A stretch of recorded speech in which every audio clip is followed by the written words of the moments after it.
Hey, Wide Awake family. If you see this, it's your sign to smash that like button. Yes, you listening right now. That way YouTube shows you more amazing stories like this one. We love you all. Now enjoy the stories.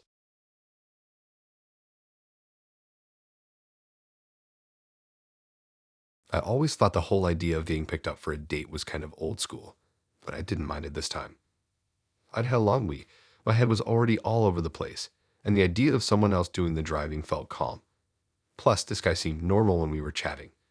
Nothing weird, nothing pushy, nothing that set off alarms. So when he pulled up outside my place just after sunset, I actually felt alright getting in. The first thing I noticed when I sat down was the smell in the car. Not dirty or anything, just like one of those strong pine air fresheners that someone left sitting in the sun for too long. The windows were cracked a bit, and the car was running, so I didn't think much of it. He said he knew a nice place for dinner, and I didn't question it. I wasn't expecting anything fancy anyway. We started driving, and at first everything felt fine. I was checking out the streets, looking at the houses, the little shops, and all the boring stuff that passes time. It took me a few minutes to realize I had already seen that same off-license twice. Like same broken sign, same random posters taped to the window, same dude outside vaping. I didn't say anything because I thought maybe the roads were just weird or maybe he missed a turn. I didn't want to act like I was judging him. But then it happened again, and by the time I noticed the same bus stop for the fourth time, I could feel something in my stomach start tightening. It wasn't panic yet, but it was that feeling when something doesn't add up, and your body clocks it before your brain does. I kept looking at him from the corner of my eye, trying to figure out if he even realized we had been circling. He didn't look stressed or confused. He just kept driving with both hands on the wheel, staring straight ahead like he had some route in his head. After maybe 20 minutes of that, I actually started counting how many corners we were turning. It was the same left, same right, same tiny roundabout with that ugly plant in the middle. I didn't know what to do because I didn't want to sound like I was accusing him of anything. So I just said something small like that road looked familiar, kind of joking, hoping he'd take the hint. He said something about looking for parking, but that didn't make sense because we were nowhere near any restaurant area. All the shops were closing, the streets were getting emptier, and every turn felt like we were going backwards instead of forwards. The weird thing was that he didn't look angry or stressed or lost. He looked like he was waiting for something. Like the circling was the point, and that's when everything in me started tightening more. My brain kept trying to make it sound normal, like maybe he wanted to talk more before going somewhere public, or maybe he was nervous about dinner. But my chest wasn't buying any of that. I kept fidgeting with my sleeve, and I started clocking all the things around me, like the door handle, the lock, how far we were from anyone else walking on the street. About 30 minutes in, I saw lights in the rearview mirror. At first, I thought it was just a normal car behind us, but then it flashed once, and then again. The whole inside of the car lit up blue for a second. He froze for half a moment, just a little, but I saw his shoulders tense. He didn't pull over straight away. He kept going another 10 seconds like he was hoping they'd give up, but they didn't. The lights flashed again, and then the siren chirped once. I felt the whole car shift as he finally pulled over to the side. My heart was going insane at that point. I didn't know if he did something or if this was just a random thing. I kept thinking maybe the police wanted to warn him about something, or maybe there was a missing person alert or something stupid like that. I didn't want to believe it was anything deeper, but he wouldn't look at me. Not even once. He kept his hands on the wheel, staring straight ahead, breathing heavier than before. That scared me even more. 2 officers came up on each side of the car. Both had torches, and they were scanning the inside before even saying anything. They asked him to turn off the engine, and he did, but his hand was literally shaking on the key. That was the first time I realized something was seriously wrong. The officer on my side asked for his name and then asked me if I knew him well. I told them I had met him only once and that this was our first date. The second I said that, both officers changed their tone. One stepped back a little and started talking into his radio. I didn't even know what to say because everything was moving so fast. The officer on his side told him to step out of the car. He did, but he kept asking if something was wrong in this weird, quiet voice that didn't match the calm guy I thought I'd met. They told me to stay inside.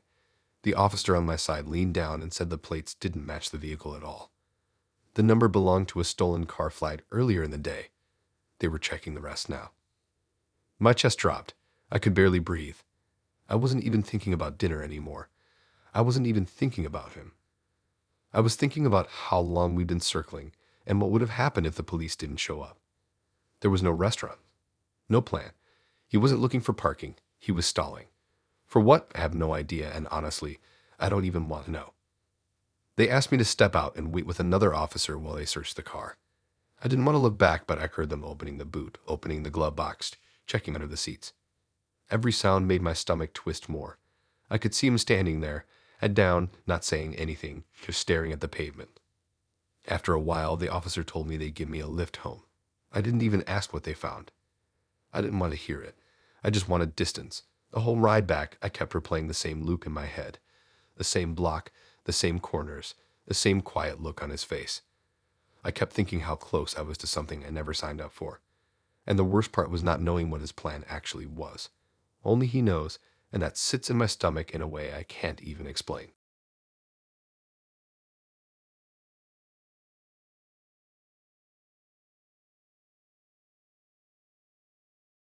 I'm not even joking when I say this whole thing felt cursed from the minute I pulled up outside her building. Like it was one of those nights where everything already felt a bit off before anything actually happened. I'd had a headache all day, my phone was on low battery, and the sky looked weirdly orange even though it wasn't sunset anymore. I kept telling myself I was overthinking because I hadn't been out in a while, but honestly it was like my brain was trying to warn me and I just ignored it. We planned something super simple, just food in town and maybe walking around after. Nothing intense. She'd been cool in messages and her photos didn't look fake or anything. She lived in one of those big flats where all the entrances look the same. The only way to know you're at the right one is by the tiny labels on the buzzers, and half of them were peeled off. I parked in the visitor spot and checked the flat number again because I didn't want to knock on the wrong door like an idiot. The hallway lights in those buildings always flicker, and for some reason the whole place was echoing like someone was dragging something heavy somewhere. I buzzed her, and while I waited, I looked out the little hallway window that faced the car park. That's when everything basically froze in my head. Down there, under one of the street lamps, was a girl in a hoodie hitting the car with something long and metal. I couldn't even process it properly at first because it looked like slow motion. She lifted whatever she was holding and slammed it down on the front headlight. Glass scattered everywhere, and nothing about the way she was doing it looked like she had snapped in the moment. It looked like she'd been doing it for a while, like she'd planned it. I didn't know if I should hide or pretend I saw nothing or try to look again properly.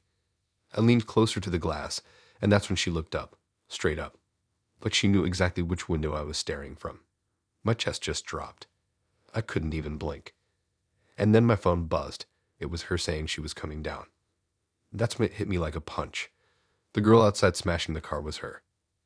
I legit didn't know what to do. I didn't even have time to think because she came around the corner of the hall like she'd just come from brushing her hair. The hoodie was gone. Her makeup was perfect. She was smiling. No sign of being out there 2 seconds ago destroying someone's property. I felt sick, actually sick, because I kept replaying the scene in my head and comparing it to how calm she looked now. I tried to act normal, but I felt like I was standing next to a stranger with 2 different lives layered on top of each other. We walked to my car, and she didn't even look back at the one she'd demolished. She walked past it like it wasn't even there, like it wasn't still dripping glass all over the pavement. Once we got in the car, I kept thinking maybe she'd explain. Like maybe there was a context or something that made it less insane. But she talked about normal stuff. Work, food, the weather. Completely casual. Like I didn't just watch her go feral on a car 5 minutes before. I didn't want to bring it up because I had no clue how she'd react if I did, and being stuck in a moving car with someone unpredictable isn't exactly the vibe anyone wants. We got to the restaurant, and I was trying hard to calm down. The inside was warm, loud, and crowded enough that I thought maybe she'd just act normal the whole time, and I could survive the night. She seemed fine at first, just chatting, looking at the menu, asking me random things. I almost convinced myself that maybe I didn't see what I thought I saw. Maybe the girl in the hoodie wasn't her. Maybe it was just someone who looked like her, or the lighting messed with my head, or maybe I was too far away. That lasted like 5 minutes. Because halfway through looking at starters, she kept glancing toward the restaurant entrance. Not casually, more like she was checking who walked in every time the door opened. Her leg was bouncing under the table, and she kept touching her phone but never actually using it. I noticed her eyes darting around way too much, but she wasn't eating. She wasn't relaxed. She looked like she was waiting for something bad to happen. I knew something was coming, and I didn't have to wait long. The door opened again, and 2 officers walked in. Not rushing, not barging in, just walking in like they already knew exactly who they needed to talk to. The second I saw the uniforms, my stomach dropped so fast I felt dizzy. She didn't even pretend she didn't notice. Her whole face locked up. She stopped breathing for a second. The officers scanned the room, and when one of them spotted her, he nodded to the other. They came straight over. I just sat there, frozen. I didn't know if I should pretend I didn't know her or stand up or leave or what. They asked her to come with them. She didn't argue. She didn't ask why. She just stood up like she already knew this moment would come eventually. Her hands were shaking, but her face stayed weirdly blank, like she'd practiced this before. As they walked her out, one of the officers told me the owner of a damaged vehicle had reported the suspect, and that they tracked her location through her phone when she responded to messages. He said I wasn't involved, and I could finish my meal or leave whenever. I didn't stay. I couldn't even move properly until they were outside. I sat in my car for a few minutes trying to make sense of everything. All little bits started connecting in my head. The hoodie, the smashing, the way she stared at the window, the way she acted calm until she didn't. I didn't even drive home straight away. I just sat there in the dark car park thinking about how close I was to sitting across from someone who was already in some messy drama I never had asked for. I kept replaying the way she looked up at that hallway window like she knew, like she clocked me before I even realized what I was seeing. I went home after blocked her everywhere and told my friends to never let me go pick someone up again unless I've known them long enough to know they aren't out smashing cars before dinner.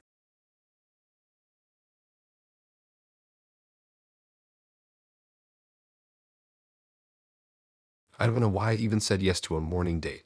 I'm not a morning person at all, and the only thing that gets me through the first half of the day is a stupid amount of caffeine. But this guy kept asking if we could meet early because he had stuff to do later, and I didn't want to seem awkward, so I just said fine. He suggested a coffee place near the station. I knew it. It wasn't fancy or anything, just a normal spot where everyone goes when they can't be bothered to make their own drink.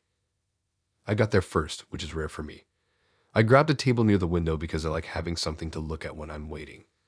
I was half scrolling, half zoning out, trying to wake up properly. The place wasn't too busy yet, just a couple of students and some guy who looked like he'd been up since before the sun even came out. Everything was calm, boring even. He showed up 10 minutes after. Not late enough to annoy me, but late enough to look slightly stressed like he'd rushed. The moment he walked in, I noticed something I wasn't expecting.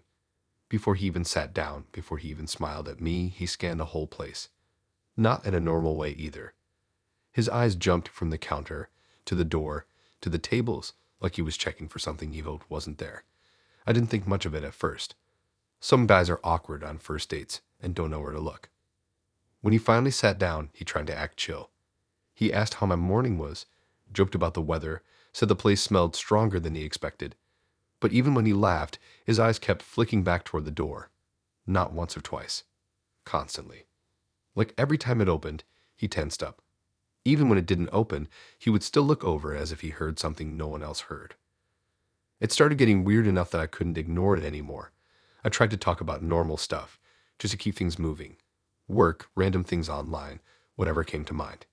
He would answer, but his attention wasn't fully on me.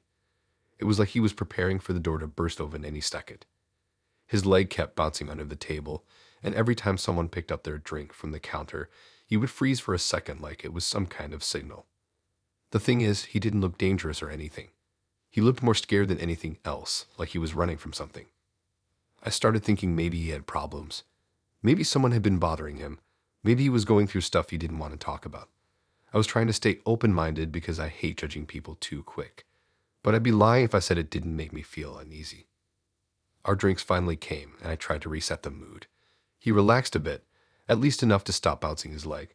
He took a sip and actually smiled properly for the first time. For a few minutes, it felt like a normal date. Nothing wild, nothing intense. Just 2 people trying to wake up with caffeine. I almost forgot how jumpy he was when he walked in. But then the door opened again. And this time he flinched so hard he almost knocked his drink over. 2 guys walked in. They didn't look like cops. They were dressed like normal people. Hoodies, jackets, nothing that would make anyone stare. But something about them made him sit up straight like he'd been hit with electricity. I read the look on his face straight away. Pure panic.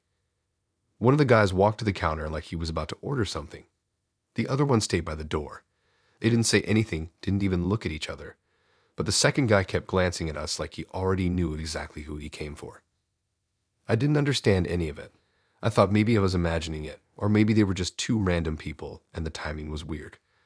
But then the one at the counter turned around and nodded to the one standing by the door. The guy by the door walked over to our table like it was the most normal thing in the world. My date went pale. Genuinely pale, like all the color drained out of his face. Before I even knew what was happening, the one from the counter walked over too. Both of them stood by us. They didn't shout or make a scene. They didn't grab him or slam him against anything. They just told him he needed to come with them. It took me a second to understand they weren't random guys. They were undercover police. My date didn't argue. He didn't ask why. He didn't even try to pretend he didn't know what this was about. He just sat there frozen, breathing weirdly, looking at the floor. They told him again to stand up. He did. They put something around his wrists and covered it with his jacket so the rest of the cafe wouldn't see. One of them turned to me quietly and told me he was being taken in because he was caught on CCTV earlier that morning taking stuff from a convenience store a few streets away. Not one item. Not something small. Bags of stuff. Walking in and out like he owned the place, while the staff were distracted. They had been looking for him since dawn and tracked his phone in the coffee shop. I just sat there, staring at my drink, trying to process that the guy I had been sitting with was apparently running from the police before he even met me. The glancing at the door suddenly made sense. The rushing. The weird scanning of the room. He wasn't nervous about me. He wasn't shy. He was waiting to get caught. They asked if I came with him. I said no. They asked if I knew anything about what he did. I said no again. It told me I could stay or leave. I didn't stay. I grabbed my bag and got out of there so fast I barely remembered to push my chair in. I walked down the street still confused, still replaying everything. The worst part was how normal he acted once he calmed down. Like he thought he'd get away with it long enough to have coffee with someone he'd never met before. Like none of it mattered. I went home after that and decided I'm sticking to video calls before I meet anyone again. If someone can act that normal while waiting for cops to appear, I'm not taking chances anymore. Hey guys, really sorry to interrupt. If you're still listening, then you're enjoying the story so far. And if you are enjoying, then please hit that like button. That's all I ask of you. Thanks so much. Now back to the stories. I swear this one still feels unreal when I think about it. Like something someone would make up to scare people away from dating apps. But it happened to me, and not even that long ago. It started off normal, almost too normal, which honestly should have been the clue. Every time something starts off way too smooth, life always finds a way to flip it. We'd been messaging for a while, and she asked if I wanted to come over for a home-cooked meal. Normally I'd say no because going to someone's place on the first date can be awkward, but I was tired of eating the same frozen stuff at home, and she actually sounded excited to cook. She told me she lived in this quiet little neighborhood with small houses lined up next to each other. I looked it up on maps and it didn't look sketchy or anything, so I said cool. I pulled up outside her house around 7. The whole street was calm. Barely any cars, just dim porch lights and a couple people walking dogs. Nothing weird. Her place looked normal too. She had a tiny garden out front with those cheap solar lights that barely glow, and a little welcome mat that looked like it had been stepped on 100 times. She opened the door before I'd even knocked, like she'd been standing behind it waiting. She smiled, and everything totally normal. The smell inside was insane. Proper cooking. Garlic, onions, something roasting. It was warm in there too, warm enough that I took my jacket off straight away. The place was small but kind of cozy. A sofa that looked like it had been slept on a few times, random blankets thrown everywhere, shelves full of plants that looked on the edge of dying but not dead yet. She had a tiny dining table already set up for 2. Candles, plates, everything. The whole time she was acting calm, joking around, talking about how she'd been cooking since the afternoon so she wouldn't stress. She offered me a drink and kept moving around the kitchen like she'd done this 1,000 times. There was this weird little sound coming from somewhere in the back, like metal tapping, but I didn't think anything of it because houses make random noises all the time. When the food was ready, she brought it to the table looking proud of herself. It smelled good, genuinely good. I took a bite, and it tasted better than it smelled. I started thinking maybe this date would actually be all right. No jumpiness like the last one, no weird scanning of rooms, no strange vibes. But then she kept glancing at the back door. At first I assumed she was checking the oven or something behind us, but the oven wasn't even on anymore. The back door was shut. The tapping noise that I thought was just metal or pipes got a little louder. It sounded like something hitting plastic from the outside. She ignored it and kept talking, but every time the tapping happened again, her fork paused for half a second. I wanted to ask, but I didn't want to sound paranoid. I kept eating, trying to focus on the food instead. Maybe 10 minutes later, there was this dull thump from the same direction, like something pushed against the door. She froze for a second, then kept eating like nothing happened. That made me more uncomfortable than the noise itself. Who acts like that when something hits their door? I didn't have much time to question it, though, because a louder noise followed. Not the tapping anymore. Not the small thumps. This one sounded like someone trying to force something open, like a latch clattering. I glanced at her again. She wasn't looking at me. She wasn't looking at the door either. She was staring at her plate like she was mentally trying to disappear. And then it happened. The front door burst open so fast, I thought it broke off the frame. Officers came in shouting commands I didn't even understand at first because my ears were ringing. One ran straight into the kitchen. One came behind me telling me not to move. The whole table shook when they grabbed her out of her chair. Her plate fell on the floor and smashed. I didn't even know what to say. I just sat there frozen because none of this made sense. One of the officers asked me who I was. I told him I just came for dinner. He told me I wasn't in trouble but needed to stay seated for a minute. I could hardly breathe. I kept thinking I somehow did something wrong by just showing up. The officer in the kitchen kept talking to her in this firm, calm voice. She didn't argue. She didn't cry. She didn't even look shocked. She just stood there staring at the ground, breathing hard. Another officer went straight to the back door and shined a light at the bottom of it. That's when I noticed it properly for the first time, the cat flap. Except it wasn't a normal one. It looked stretched out like it had been forced wider. The plastic edges were bent and cracked. One of the officers came back into the room and asked her why she kept entering the neighbor's home at night.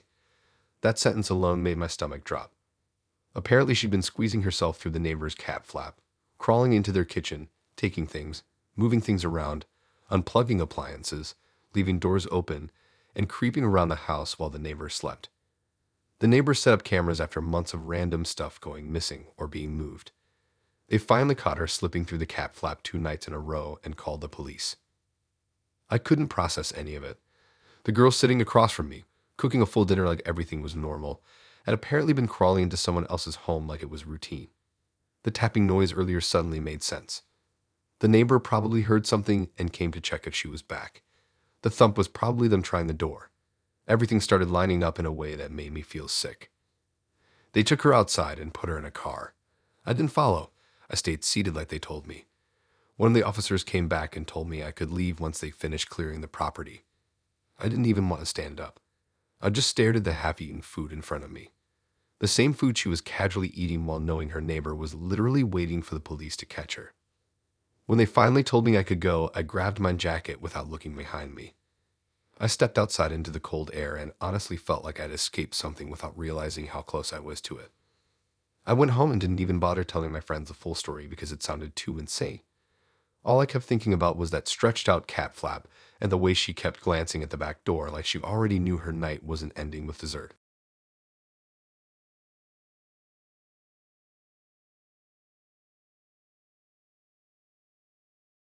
I swear this date felt off before it even started, but not in the usual creepy way. More like something in the air felt wrong, like when a place is too quiet and your mind keeps checking corners. I should have taken it as a sign, but I had already bought my ticket, and I didn't want to cancel last minute and look rude. Plus, meeting someone at the cinema felt safer than going to someone's house or getting in their car, so I told myself it was fine.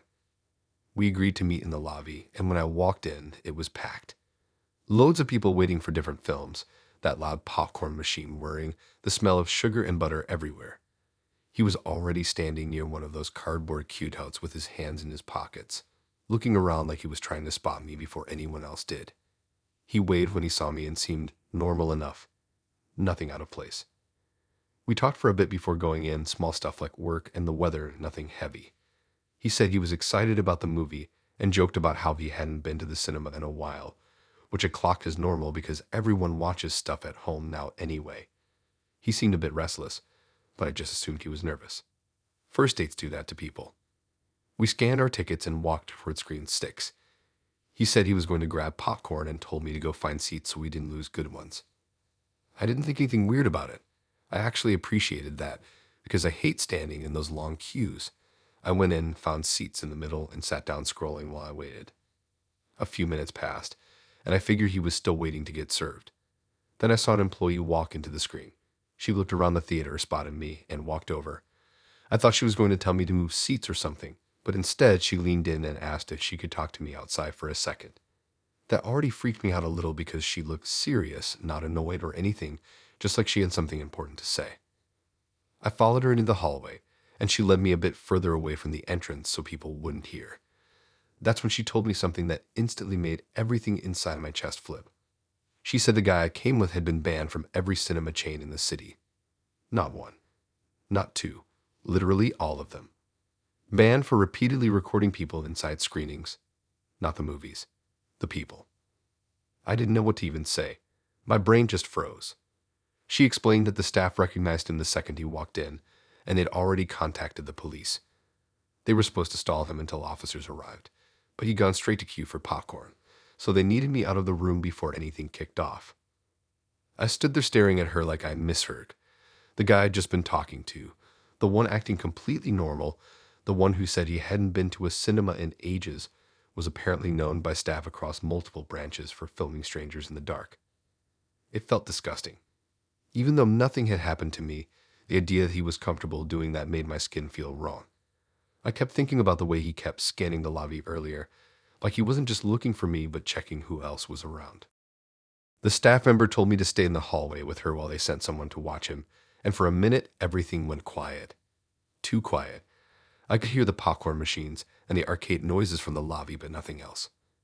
Then a radio crackled from her pocket, and another staff member said he'd spotted him walking back toward the screen with 2 drinks and popcorn, totally normal, like he didn't know anything was happening. The girl next to me took a breath and told me I was safe and that officers were already inside the building. I felt this weird mix of relief and panic, like I was part of something that didn't belong to me. I didn't know if I should go home or stay, or at least see what was going on. Before I could even decide, 2 police officers walked past us with another staff member leading them.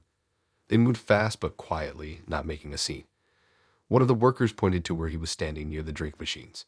The officers split up, one coming from the side and one from behind him. He didn't notice at first. He was scrolling on his phone with a drink in one hand and the popcorn tucked into his arm. Then one of the officers said something to him quietly, and he turned around with this confused expression, like he genuinely didn't understand why anyone would be talking to him. But when the officer repeated himself, his whole face changed. He stiffened. Not angry, not shocked, more like someone who knew this was coming eventually. They didn't shout. They didn't drag him. They just told him he needed to go with them. The popcorn fell out of his arm when he tried to stand properly, spilling all over the floor. He didn't even look at me once. He didn't try to explain himself. He didn't call out or try to pretend it was a mistake. He just let them walk him toward the exit like he'd done this before. I stood there watching him get walked out past the posters and the snack counters, out through the big glass doors into the cold air where more officers were waiting. It felt surreal. Like, how do you sit next to someone for 10 minutes not knowing there's this whole other version of them that everyone else knows about except you? A manager came over after and apologized, even offered me a free ticket, but I didn't want it. I didn't want to sit in the theater after that. I didn't even want to be in the building.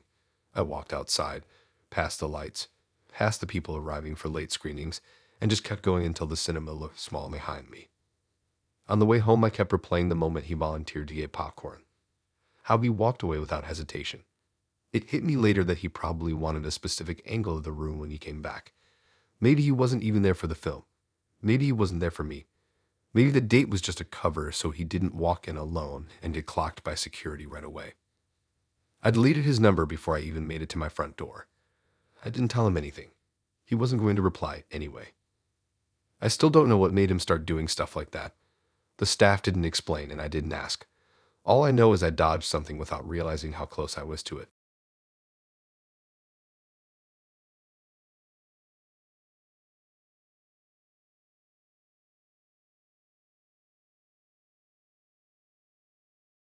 I knew something was off the second I turned onto her estate, but I kept telling myself it was just because the place was loud. Not dangerous loud, just kids running around, people arguing about parking, music coming from someone's balcony, all the normal stuff you'd expect from flats packed too close together. I'd never been there before, so I didn't want to judge it. She seemed cool in messages, and she sounded excited about going out, so I tried to ignore the weird little feeling in my stomach. I pulled up outside her block and texted her that I was here. She replied instantly, saying she was coming down. While I waited, I kept looking around. There were a few cars parked badly, like someone gave up halfway into the space. One of them looked like it had been scraped recently, paint chipped off the side. I didn't think much of it because some people drive like they're blind, but the mark looked fresh, like minutes fresh. The estate was the type of place where that could happen fast. She came out the front door smiling, looking absolutely normal. Hair done, jacket on, acting like she'd been chilling all day. She got in the car and said something about how she was starving, and I laughed it off because she seemed genuinely chill. No stress, no weird vibes, nothing that made me think driving onto this estate was going to become the biggest mistake of the week.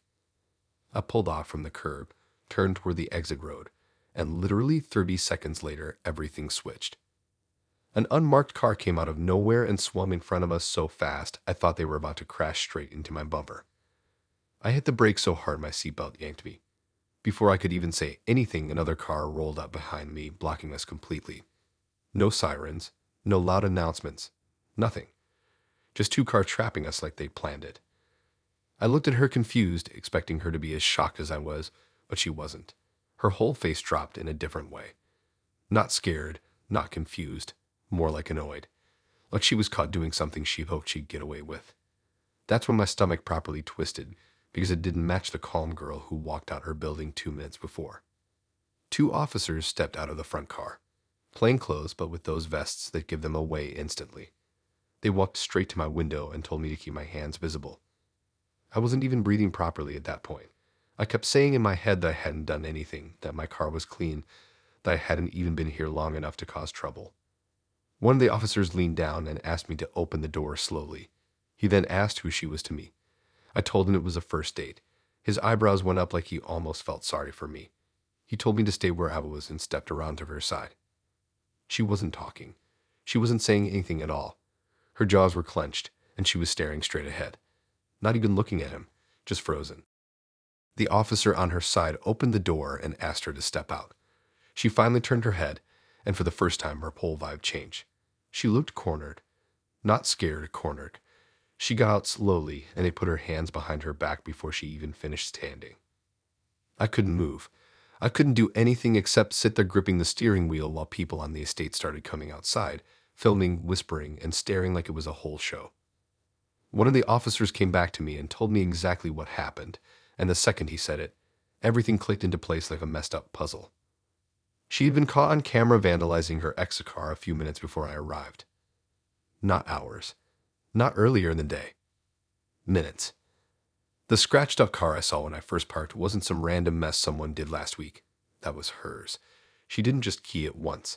She slashed the paint, dented the door, scraped the whole side like she was carving her anger into it. The ex apparently saw it on CCTV from his flat window and called the police immediately. They checked the footage, recognized her, and sent the closest units. Because she lived literally on the same estate as him, she barely had any time to leave before they got there. The officer told me she then walked calmly back into her building, grabbed her bag, and came out like it was nothing. The part that messed me up the most was how normal she acted in my car when she knew she had minutes before officers caught up. They put her in the back of the unmarked car while she kept saying nothing. Not even defending herself. Not even trying to explain. She wouldn't look at me either. She just sat there staring at the seat in front of her like the whole thing was boring to her.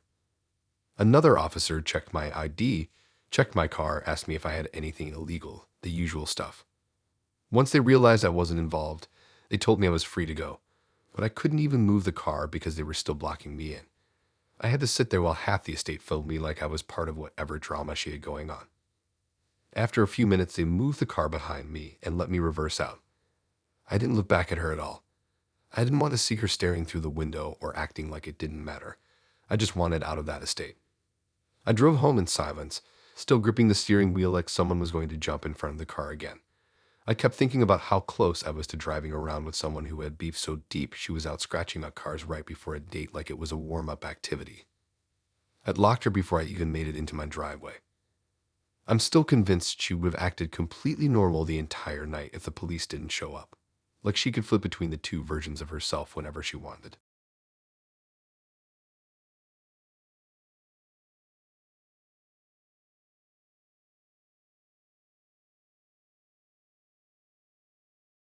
I swear I thought this one was going to be a normal night. Actually normal. No weird vibes, no strange shortcuts, no alarms, no unmarked cars. Just bowling. The safest, most harmless date idea ever. Loud music, neon lights, families everywhere, kids running around with those tiny bowling shoes that look like clown shoes. You can't really get kidnapped in a bowling alley. That's what I told myself anyway. She arrived looking totally fine, smiling, laughing a bit, making some joke about how she's terrible at bowling but still competitive. She seemed normal. Genuinely normal. I even felt relaxed for once because nothing strange happened the moment she walked in. We got our lane, ordered some drinks, picked our bowling balls, all the usual stuff people do when they're trying to look calm on a first date. We played a couple rounds and she wasn't lying. She was terrible. But she laughed it off, and honestly it made the whole thing fun. She kept saying she needed a lighter ball, then a heavier one, then one with a smoother surface, acting like she was analyzing it properly.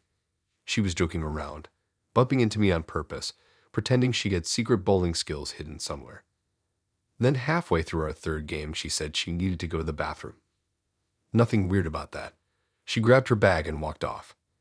I kept playing because I didn't want to stand there staring at the lane like a lost kid. I bowled a couple times, checked my phone, looked around at other people playing. 5 minutes passed. 10 minutes. 15.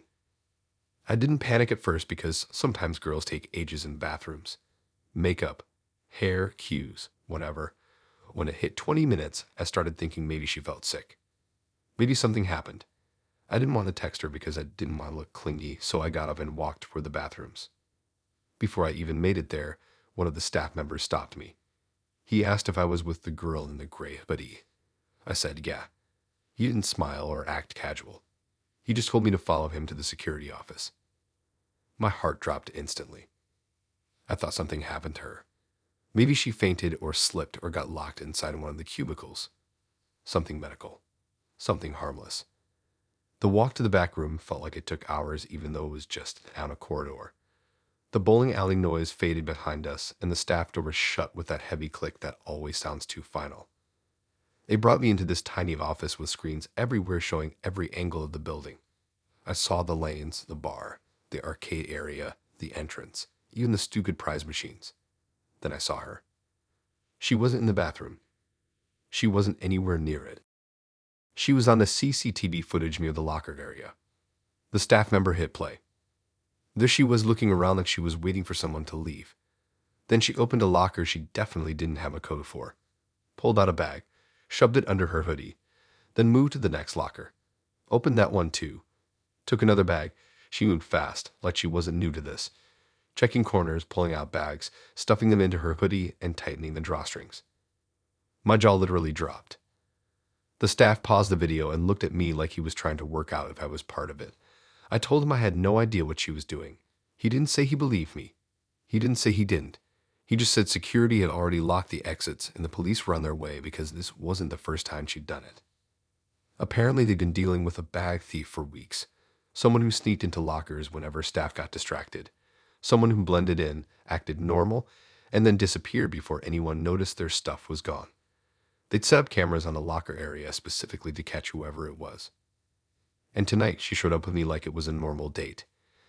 The scariest part, she put her bag in my locker at the start of the night, so she had the perfect excuse to walk over there without looking suspicious. The staff told me she ran the second they confronted her. Literally bolted straight past them and tried to get out through the fire exit.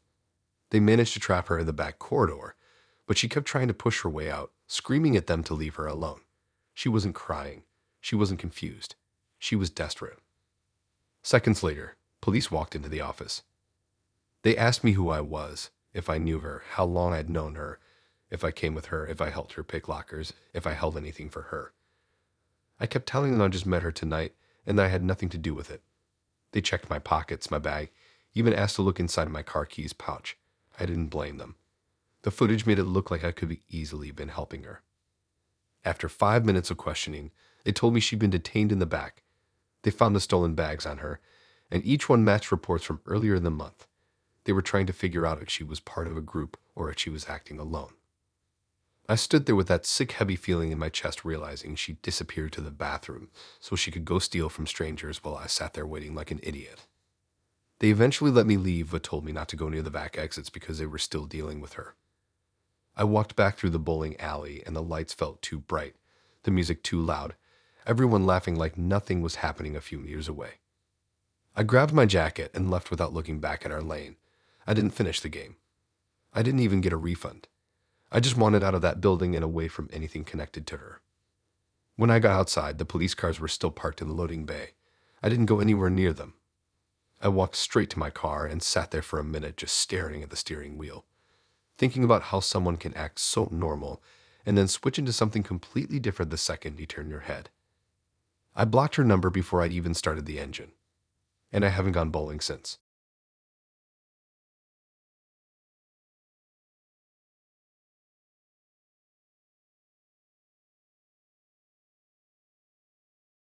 I wasn't even supposed to go to his place. That's the funniest part looking back. We were meant to grab something small from a cafe near the station, but halfway there he texted saying his place was literally around the corner and he'd rather chill in his studio because he'd been cooking earlier. I should have said no. Anyone with sense would have said no, but he sounded normal in messages, and I didn't want to start the night arguing over something small. Plus, he said studio apartment like it was just a tiny space with a sofa and a kitchenette. Nothing weird. Nothing dangerous. I told myself if it felt off, I'd leave straight away. I got to his building, and it wasn't scary or anything. Just a block of flats with those buzzing doors and plain hallways that all smell like someone recently microwaved something questionable. He met me downstairs and acted normal. Smiling, talking, try-hard casual. He kept saying sorry his place was a mess, but he laughed while saying it like he was embarrassed. We got into the lift, and everything felt normal until the doors opened on his floor. The hallway was really quiet, like too quiet for a building where people were obviously live there.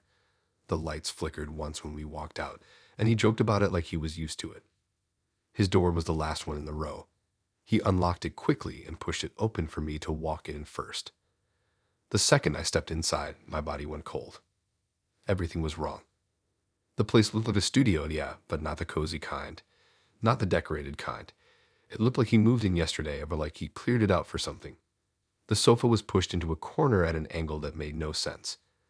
The table was shoved up against the wall, like someone dragged it out of the way fast. The whole center of the room was empty space. But that wasn't the part that got me. The entire left wall was covered in printed photos. Hundreds. Every single one of me. My dating profile pictures, screenshots from my stories, pictures from months ago I forgot even existed. Some were printed in color. Some in black and white. Some tiny. Some blown up massive like posters. All of them stuck to the wall with clear tape, lined up in rows that weren't straight. Some were overlapping, some crooked, like he was adding them last minute. I couldn't even speak, my throat locked. He walked in behind me, shut the door, and acted like nothing was wrong. He didn't say anything about the wall. He didn't even look at it. He just walked in casually like the biggest red flag of the century wasn't staring at me from floor to ceiling. My first thought was to get out, immediately, but I didn't want to show panic because he was standing right behind me and the door was closed. I forced myself to turn around slowly, pretending to look at the rest of the room. I tried to act confused instead of scared, but my hands were already shaking. I asked where the bathroom was just so I could step away from him. He pointed down a short hallway without turning his body. I walked toward it, but I didn't go inside. I just needed space to think. Every part of me was screaming at me to run, but the door was behind him and the windows were too small to climb out. As I stepped past the living room again, I noticed something else I missed the first time. The floor had scratch marks. Not like normal furniture scratches. Deep ones. Long. Dragging marks. Like something heavy was being pulled across the laminate. That's when the knocking started. Loud. Sharp. Repeated. He froze. Completely. I froze too, but he froze in this weird way like he knew exactly who it was. The knocking came again, harder. Police. I didn't even need them to speak to know. The tone of the knocks was the kind where you don't get a choice about opening the door. He didn't move. He looked at the wall of photos for the first time since I walked in and then looked at the door like he was calculating something. I stepped back immediately. They knocked again and shouted something, and this time he panicked. A real panic. He rushed to the door, opened it halfway, and tried to squeeze himself out like he could brush past them. He didn't get far. Within seconds they were inside, pushing him to the side, asking rapid questions. I stood frozen near the hallway, unsure if I should speak or pretend I wasn't part of this nightmare. One officer asked who I was. I told him my name and said I'd been there for 5 minutes. He asked if I came willingly. I said yes, but regretted everything the second I walked inside. The officers spread through the room. One of them clocked the wall immediately and swore under his breath. Another pointed at the scratch marks and asked him what he dragged earlier. The neighbor had reported seeing him pulling furniture around aggressively, like rearranging the whole room over and over again. The neighbor heard thumps, dragging sounds, and something falling. That's why the officers came. They thought it was a domestic situation or someone destroying property. They didn't expect a wall of printed photos of a girl standing right there. They asked him why he had hundreds of pictures of me. He didn't answer.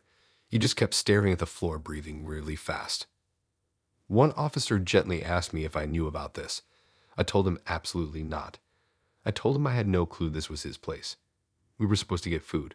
I hadn't even been inside long enough to sit down. They separated us pretty quick after that. They took him out into the hallway, hands behind his back, still not speaking. The officers kept asking him if he understood why they were detaining him. I didn't hear his answer. One officer stayed with me and told me to breathe. He asked if he touched me or blocked the exits. I told him no, but I didn't feel safe for a second. After they took him out, the officer told me I could leave whenever I was ready. I didn't look at the wall again. I didn't want any of those images burned into my brain more than they already were. I walked out of the flat, down the hallway, into the lift, out the building, and didn't stop walking until I got to the main road with actual people around. I still don't understand how someone can collect that many pictures of someone they barely know, or why he rearranged the whole room right before I came, or what he dragged. I didn't ask the officers.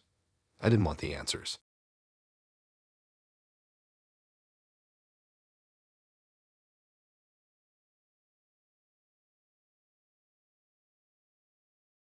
I swear this girl had the most random ideas ever, and I should have clocked that from the start. Instead of meeting somewhere normal like a cafe or a park, she told me to meet her outside this warehouse because it had a cool photo spot behind it. She kept hyping it up like it was some hidden place that only locals knew about. I wasn't trying to be boring, so I said fine. I figured it was one of those graffiti walls people like taking pictures next to. The area wasn't terrible, just kind of industrial. Loads of big metal buildings, random fences, patches of grass no one takes care of. I parked near the corner where she told me to wait. She wasn't there yet, so I leaned on my car scrolling my phone, trying not to look suspicious because literally no one else was around. After a couple minutes, she came walking down the pavement, smiling, acting like this was totally normal. She said sorry for being late and pointed at the warehouse like she was showing it off.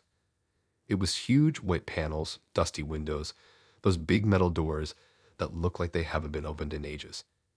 Nothing about it screamed photo spot, but I didn't want to sound rude. We walked closer and she kept talking about angles and lighting like she was some kind of influencer. I just nodded along. The back of the building was quiet, too quiet. No cars, no staff, no sound except the wind hitting these loose metal pieces that clanged softly every few seconds. She stood in front of one of the walls and told me this was the spot. I'm not a photographer, but even I could tell it looked bland, plain metal, peeling paint, nothing artistic. She kept saying trust her, it looks sick in photos. I was about to take the picture when I noticed something weird. There was a small window slightly open. Not smashed, not broken, just cracked open like someone had forced it weeks ago, and no one bothered to fix it. She kept glancing at it. Sometimes she'd look over her shoulder like she was checking if anyone was inside. I asked how she even found this place. She avoided the question. She just said she liked exploring. We carried on taking pictures, and she kept shifting around like she was waiting for something. Then she went quiet. Properly quiet, like she suddenly needed to listen for noises. She edged closer to the wall, almost too close, like she was checking if something inside had moved. That's when I realized she wasn't interested in the photo spot at all. She knew this building. She knew how to get inside. Before I could even ask anything else, a white van turned into the lot. Not a normal van. The kind charities use for collections. The logo matched the sign on the side of the warehouse. The driver stared straight at us, then pulled out a phone and started talking fast. She panicked instantly. Not in a loud way. In a silent, frozen way. She stepped back from the window and started pacing like she couldn't stay still. I asked if she was okay. She said yeah, but her voice cracked in a weird way, like she wasn't even convincing herself. The van got parked and didn't get out. He just stayed there on the phone, staring at us like he was making sure we didn't move. I told her maybe we should go somewhere else to take photos. She said give her a second. All of a sudden, another vehicle pulled in, this time an unmarked car. I didn't think anything at first because maybe the charity had more staff coming. Then 2 officers stepped out. They didn't run. They didn't shout. They just walked fast, straight toward us with Purvis. She took 1 step back like she was about to bolt. That's when they called out to her. Not me. Her. I felt everything inside me drop. The officers told her to stay where she was. She didn't move at first. Then one of them walked around her slowly like he was blocking her escape path. The other one asked her why she was behind the warehouse again. Again. That word hit me like a punch. The officer didn't even say it quietly. He said she'd been trespassing here for weeks, slipping in through that tiny window, wandering around inside, taking small items, rearranging things, walking around rooms she wasn't supposed to be in. Alarms had gone off multiple times. Staff kept reporting sightings but could never catch her. The charity apparently helps families and keeps donated items inside, so they've been treating it seriously for a while. And now here she was, with me, acting like we were on some cute photo adventure. She kept saying they were mistaken. She tried to make it sound like she just liked exploring abandoned places. But the officer pointed at the window she'd been staring at nonstop. He said the window had been forced open 3 times over the past month. I felt sick because everything lined up. Her weird behavior, her pacing, the way she kept checking the window, the way she got nervous when the van arrived. They asked me how long I'd known her. I told them this was our first date. One officer almost looked like he felt bad for me. He asked if I knew she had trespassed before, and I told him absolutely not. He told me to step aside so they could talk to her properly. While they questioned her, the charity worker from the van joined in. He pointed at her saying she matched the girl they saw on the cameras. She didn't deny it now. She just shut down. The officers told her she was being detained while they checked the building again. They had her turn around, cuffed her quietly, and walked her toward the car. She didn't look at me. Not once. After they put her in the back, one officer came over and said I could go. He told me I wasn't in trouble, but they'd need my name in case they needed a statement. I gave my details and walked straight to my car without looking back. I didn't take one single photo. I didn't want anything that tied me to that building. When I got home, I deleted her number and the whole chat. I still can't believe she called it a cool photo spot when she knew exactly what that place meant and what she'd been doing there.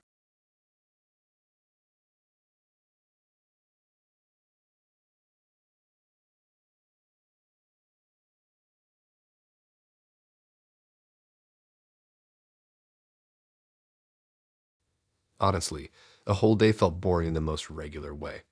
I read a bit in the morning, cleaned my room, did nothing special. So when this guy asked if I wanted to go to a restaurant he liked, I said yeah. He'd been normal in chats, not pushy, not weird, just the average guy who says he knows a nice spot. He picked me up outside my place and everything was chill. He smelled like normal aftershave, he had music playing quietly, and he kept asking if I liked certain foods or if I had allergies. He seemed excited to show me the restaurant. Like excited. He kept saying this place was actually one of his favorites and he hoped I liked it. We got there around 8. The place wasn't fancy, but it wasn't cheap either. One of those busy spots with neon signs inside and families eating loud meals. He walked in confidently like he knew exactly where everything was. And that was the first clue. He walked in like he owned the place, like he'd been there way too many times. But I didn't think much of it. I just followed him to the front where the host stand was. The staff member looked up with that high welcome face, but as soon as he saw the guy next to me, his smile literally switched off like someone turned it off at the plug. He didn't say anything at first. He just stared at him. Then he said the restaurant couldn't seat us. No explanation. Nothing. Just straight no. My date laughed awkwardly and tried again, saying he had a booking. The staff member said there was no booking under his name, and even if there was, they still wouldn't be seating him. I froze because the tone was completely off. It wasn't rude. It wasn't confused. It was firm. Like they had already made this decision before we even walked in. My date tried to brush it off and asked why they were acting like that. The staff member looked at me real quick, almost like he felt bad for me, then leaned slightly toward him and said he'd been told not to serve him anymore. My stomach tightened instantly. I looked at my date and he laughed like it was nothing, saying it must be some mistake. But the staff member didn't laugh. He didn't even blink. He said it again. They were not seating him. At that point, the whole entrance area went awkwardly silent. People waiting for tables stared. A kid in a booth literally stopped eating to look at us. I whispered to my date asking if he wanted to go somewhere else, but he ignored me. He started acting annoyed, asking for the manager and saying they were being weird for no reason. The manager came over. She didn't even let him talk. She said they remembered him from before. She said he did something the last time he came. Something that made them put him on a list. He kept denying it, and I was standing there like an absolute idiot not knowing what he did. Then the manager dropped it. She said he'd been using fake payment screenshots. Not just once. Not twice. Multiple times. Apparently he'd order loads of food with different dates, get the bill, and show them a screenshot pretending he transferred the money by bank. He would act confident and say it always takes a moment to show up. And before they realized it never came through, he'd already left. He did this at least 4 times. I felt my whole face go hot because I had no idea people even did stuff like that. He kept saying it wasn't true, that they mixed him up with someone else. But the manager said they had his face on camera every time. And then the part that made everything worse happened. Just as he started arguing again, 2 officers walked into the restaurant. Not running, not shouting, not dramatic, just walking in like they were expecting to be there. The manager pointed toward us, and one of the officers asked my date to step aside with them. I genuinely wanted to disappear at that moment. One officer asked me if I came with him tonight. I said yes, and he told me I was in trouble, but asked me to wait a moment. I moved aside near the door while they spoke to him. He kept saying he didn't do anything wrong, that he paid last time, that the staff were lying because they didn't like him. But the officers weren't buying it. They said another restaurant had reported the same thing tonight at 7, barely an hour before he picked me up. That's when I realized he must have done it literally right before our date. The officer explained that the other restaurant reported someone showing a fake screenshot, pretending to pay, saying they'd sent it just now, and leaving before the staff could confirm the bank transfer. They described him perfectly. The worst part, he tried to take me to a place he already scammed before, and they caught it immediately. The officers asked him to come with them while they verified details. He kept trying to talk his way out of it, but they stayed calm and firm. They told him they'd already gotten calls from multiple places matching his description because apparently this had been happening across the last month. They escorted him out of the restaurant while he kept muttering under his breath. As soon as he was outside, the staff looked at me with that mix of pity and awkwardness like they didn't even know what to say. The manager came over and said I didn't have to explain anything. I told her I literally had no idea, and she nodded like she already figured that out. One officer came back inside to tell me I was clear to go. He apologized that my date ended like this and told me they just needed my name since I was present when they approached him. I walked out of the restaurant feeling like I needed a shower and a whole memory wipe. I got home and blocked him instantly. What messed me up the most was how confident he walked into the place, knowing full well he'd scammed them before. Like he genuinely thought he could get away with it again, and I would just sit across a table eating food he wasn't even planning to pay for.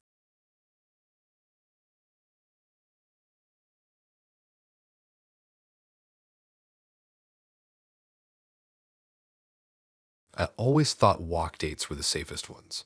Open space, people around, daylight, nothing too intense. It felt better than sitting across from someone in a restaurant pretending the menu was interesting. So when he suggested going for a walk around the canal, I said yeah without thinking twice. The weather was decent, not too cold, not too bright, and I liked the idea of getting some fresh air instead of being stuck inside.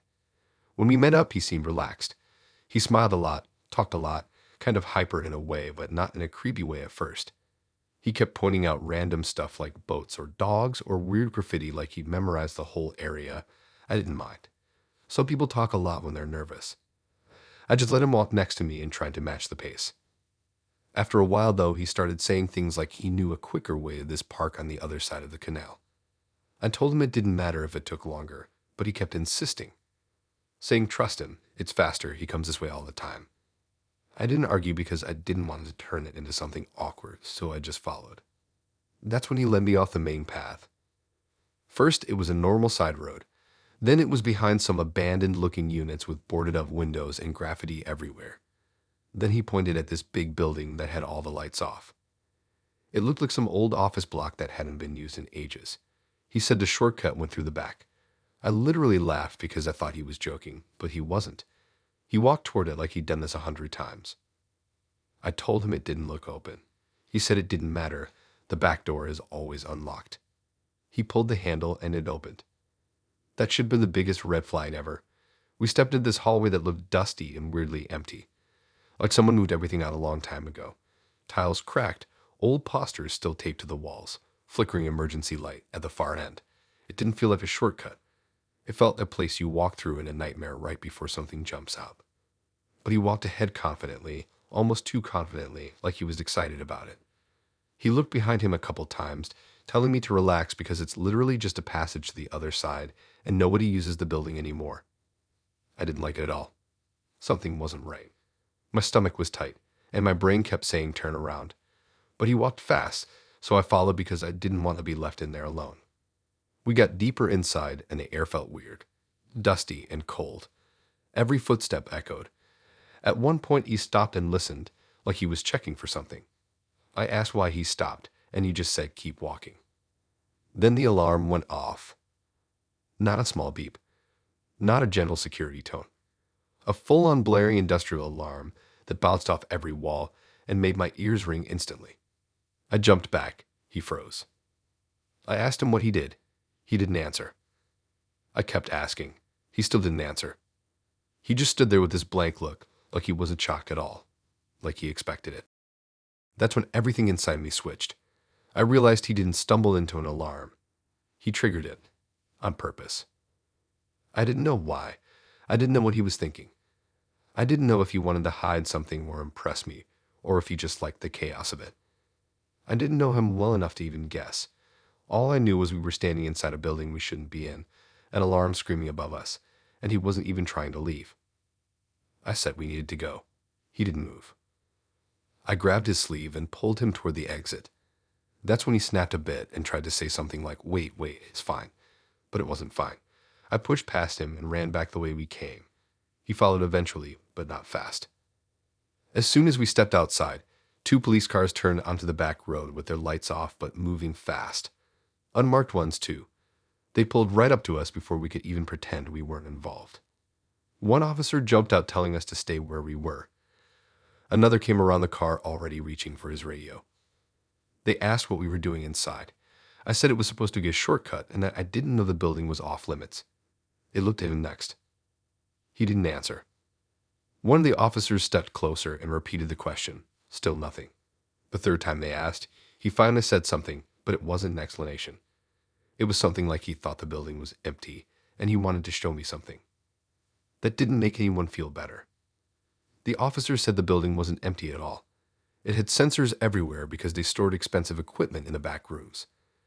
They'd gotten dozens of calls in the last month about someone breaking in repeatedly through that same rear door. The exact same door he walked me through like he owned it. I felt sick.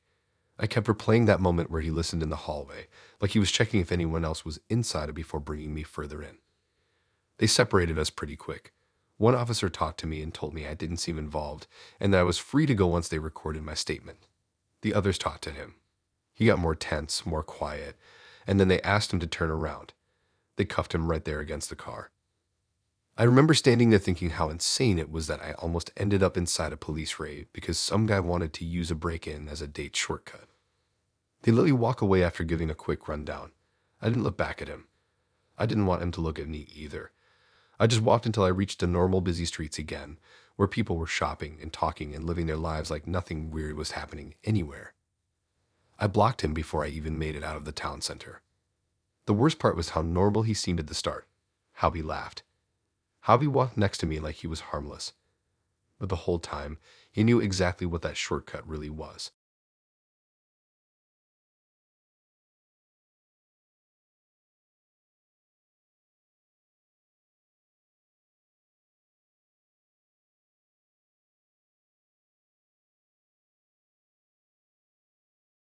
I swear this one felt cursed from the second I turned onto her street. Not because it was dangerous or anything, but because the whole area was too still. Like one of those old cul-de-sacs where nothing ever happens and every neighbor knows exactly who walks where. I pulled up outside her house 5 minutes early, thinking she'd text me to say she needed more time. She didn't. I checked my mirrors, fixed my jacket, tried to act normal. I was expecting her to walk out her front door like a regular person. Instead, something caught my eye on the left. Movement. I looked up properly, and that's when my heart dropped.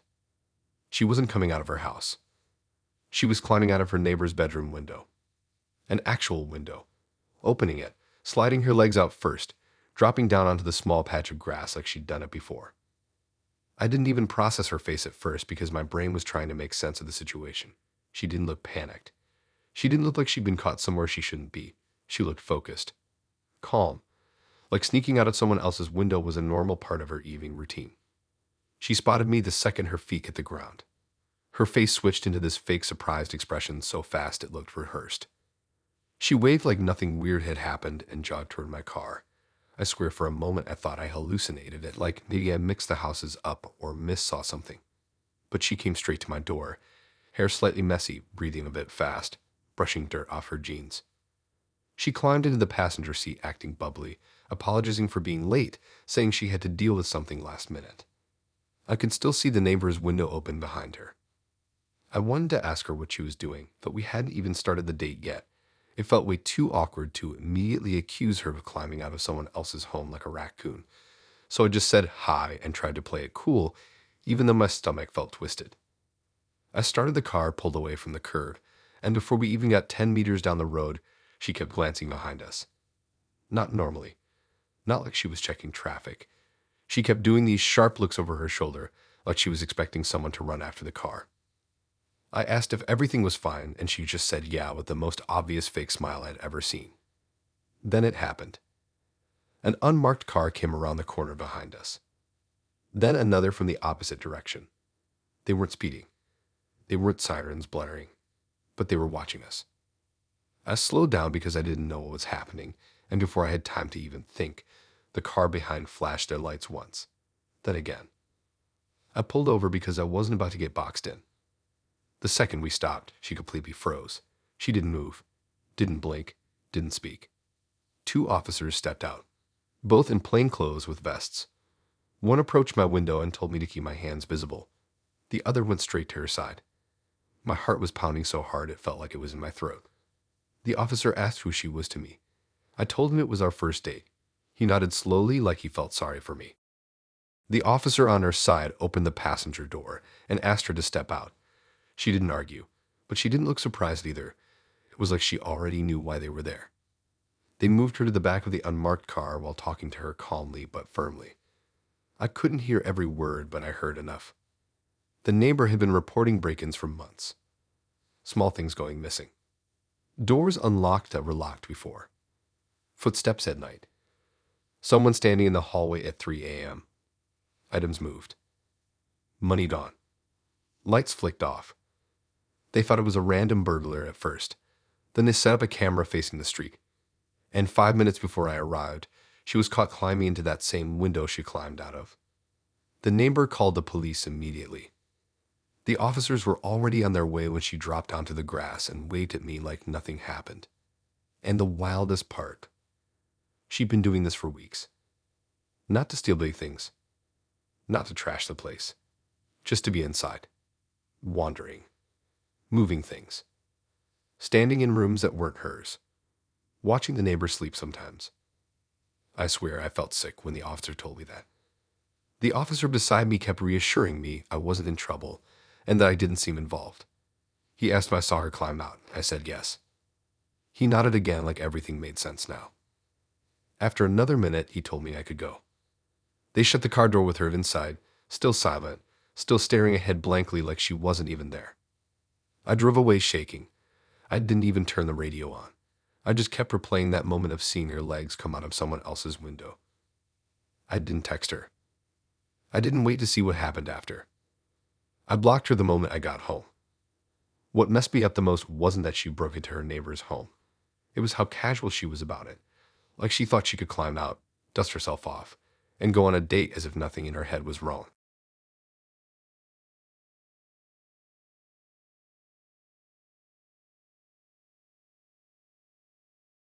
I should have known the second he said rooftop that this wasn't going to be normal. Every time someone says they know a rooftop spot, it's always either a lie, a stairwell that smells weird, or some dead-looking building no one has business being on. But he said it in that confident way where it sounded like he'd done it before, like he knew exactly what he was doing. We met near this row of apartments by the city center. He said the view from the top was insane at night and that barely anyone goes up there. I didn't question it because I thought maybe his friend lived there or he had access somehow, something logical. The building looked normal from the outside. Lights out in some windows, a couple people standing on balconies, the usual stuff. We walked into the lobby like everything was regular. He didn't stop at reception though, didn't check in, didn't use a fob. He walked straight to the stairwell door and pushed on it. It opened too easily.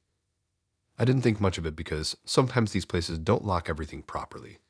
The stairwell was dusty, echoey, and had that cold air that buildings trap inside. He started climbing quickly, barely looking back to see if I was keeping up. I asked if the elevator didn't go to the top, and he just said it's better this way. The higher we went, the stranger he acted. He kept looking at the small windows in each landing, checking outside like he was tracking something. His breathing wasn't heavy, but it was fast. Excited fast, not tired fast. We got to a door that had one of those small metal signs saying roof access restricted. He grabbed the handle and pulled. It didn't move. Of course it didn't. I was about to say maybe we shouldn't force it when he reached into his pocket and took out something that looked like a flat piece of metal. My stomach dropped. He wedged it between the door and the frame, twisted it, and pushed again. The lock made a clicking noise that didn't sound good at all. Then the door opened. He laughed like it was nothing and told me the view was worth it. I froze because alarms didn't go off yet, and for a second I thought maybe he was right and the door wasn't properly secured. But then we stepped inside the small rooftop corridor and I heard it. A tiny beep. Then another. Not loud. Not flashing lights. Just subtle little warning tones coming from devices above the door. He pretended not to hear it. We walked up the last flight and pushed out onto the rooftop. I'll admit the view was insane. City lights everywhere, cars like tiny toys, the sound of buses and people floating up as quiet background noise. But the whole time I couldn't stop thinking about the beeping inside. He walked to the edge like he owned the place, spreading his arms out like he was showing off something he built. I stood there, trying to enjoy it, but my brain wouldn't relax. Then I heard something else. A louder beep. Then a whooping noise from inside the building. I turned around and saw the rooftop door's alarm panel flashing red. He finally looked uneasy. I asked him if we should leave. He said no, the alarms always do that. That sentence made no sense. Before I could say anything else, he grabbed my arm lightly and pointed out toward the city. That's when the helicopter appeared. A police helicopter flying lower than normal, moving across the building slowly like it was tracking something with purpose. My heart was thumping so hard I felt dizzy. The helicopter swung its light toward the cluster of buildings around us. Not on us yet, but scanning close. I told him we needed to go right now. He didn't respond. His face had gone pale, completely still, like he finally realized something he wasn't expecting. And then the rooftop door below us slammed open. Officers. Not one. Multiple. Their voices echoing up the stairwell telling someone to stop moving. He grabbed my hand and whispered that we needed to hide. Hide. On a rooftop with nowhere to go. I yanked my hand away and stepped back because I didn't want to be stuck in whatever mess he just dragged me into. The helicopter's light swung closer and lit up part of the roof. Officers rushed up the final steps. They didn't look confused or unsure. They knew exactly what happened. One yelled at him to raise his hands. Another told me to step away immediately. I didn't even have to think. I walked straight toward the officers because being near them felt safer than being near him for even another second. They detained him right there on the spot while he kept saying he didn't break anything, that the door was unlocked, that he does this all the time. But the officers didn't listen to excuses. Apparently he had forced open 3 separate locked doors on the way up. Each one triggered a silent alarm directly to security. That's why they arrived so fast and why the helicopter was already circling the area. This wasn't the first time either. One officer told me quietly that they had reports for weeks about someone sneaking onto rooftops of different buildings. Sometimes late at night, sometimes during the day. Alarms going off constantly. Staff finding tools near doors. Cameras catching glimpses of him, but never a clear enough shot. And tonight he brought me onto a rooftop by breaking 3 doors, with alarms blaring. When they finally walked him down the stairs, he looked at me once. Not angry, not scared. Just this weird blank stare like he didn't understand why I wouldn't just follow him like everything was fine. An officer stayed with me and asked if I knew any of this. I told him absolutely not. He nodded like he believed me straight away. He told me I was in trouble, but I should never follow someone into a locked area again. I didn't need that advice. My heart was still beating like crazy. When I was finally allowed to leave, I walked down the stairwell shaking. The alarms had stopped by then, but the silence felt even louder. I went home and blocked in the second I stepped through my front door. I still can't believe you broke into a building just to show me a view, and acted like it was normal.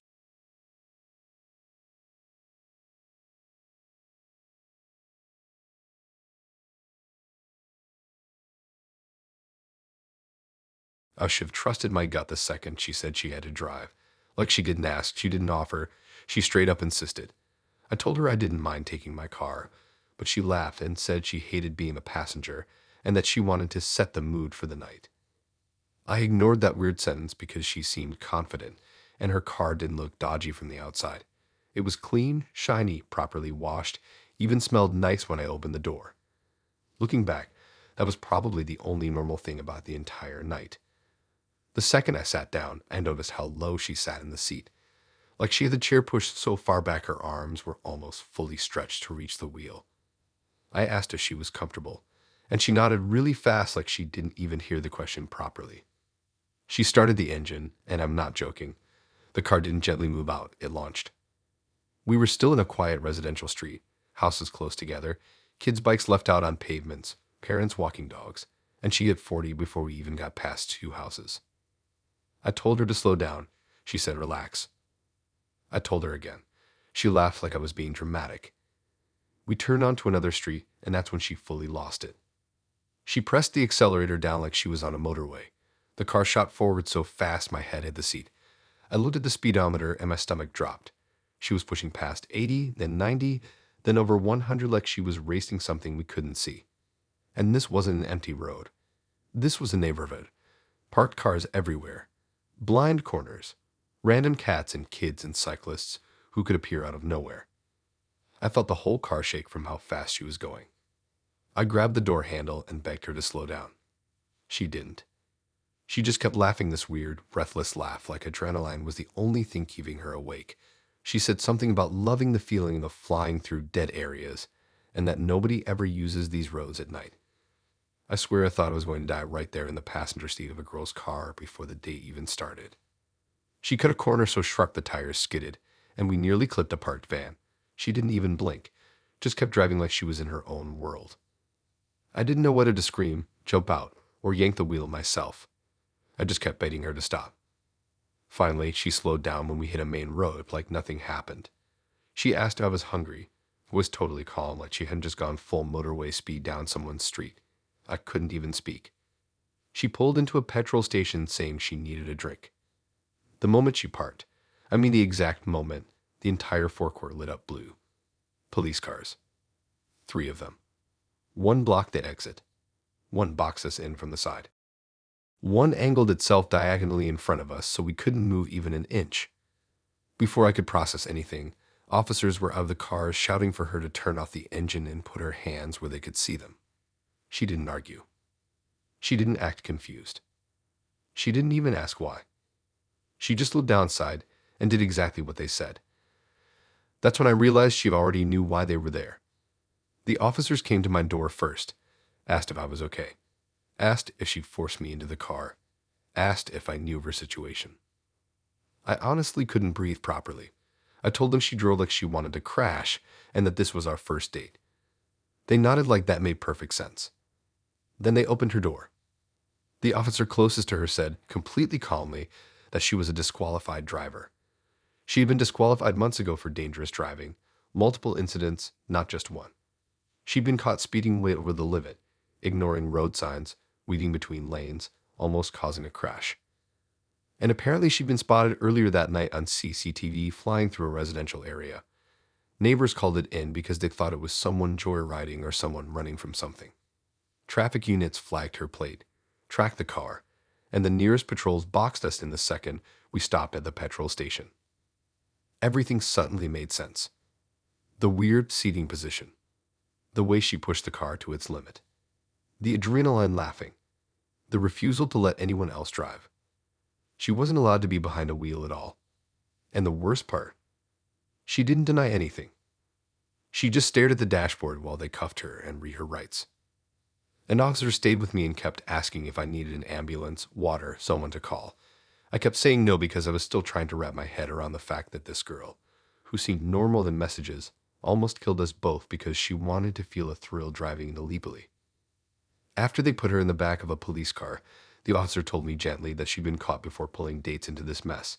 She liked driving fast. She liked the rush. She liked pretending nothing could touch her. Every time someone tried to stop her, she'd find a new car, a new road, a new person to distract her while she broke every rule. I sat on the pavement for a minute, shaking so badly I couldn't even hold my phone.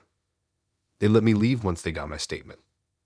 I didn't even walk into the petrol station. I just called a cab, got in, and left her car behind.